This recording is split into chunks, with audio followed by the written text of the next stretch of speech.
Aleyküm əssalam və rəhmətullah. Bu mövzu geniş mövzudur. Bura onun yer deyil. Lakin qısa olaraq, ümumiyyətlə təkfirçilər, onlar zaman-zaman öz təbliğ metodlarını dəyişirlər. Məsələn, vaxt var idi, istər bizdə, istər digər ölkələrdə onların əsas təbliğat mövzularından birisi namaz qılmayan hökm məsələsi idi. Yəni, bununla gündəmə gəlirdilər. Çünki bilirdilər ki, bu elə bir mövzudur ki, yəni əhl-i-sünnə alimləri belə bu mövzuda ixtilaf edib və bu ixtilafdan istifadə edib, yəni belə bilməyənləri öz cərgələrinə çəkirdilər, oğurluyurdular. Yəni, əslində onları namaz qılmayan hökmü və s. bu maraqlandırmırdı. Sadəcə olaraq bu bir qapı idi. İnsanları öz cərgələrinə sala bilmək üçün, ovlamaq üçün bir tələ idi. Lakin müasir dönəmdə artıq metodları biraz dəyişib.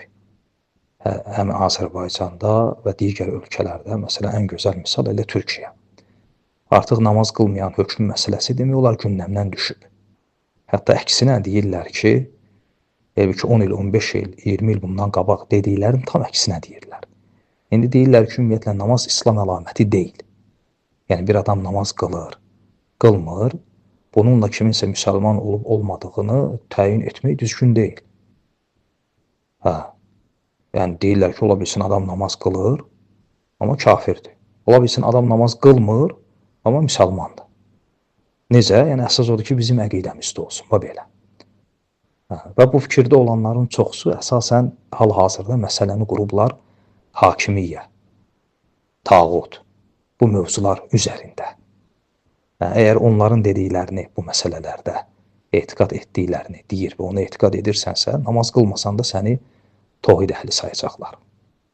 Yox, o etiqadda olmasan, o hakimiyyə məsələsində, tağut və s.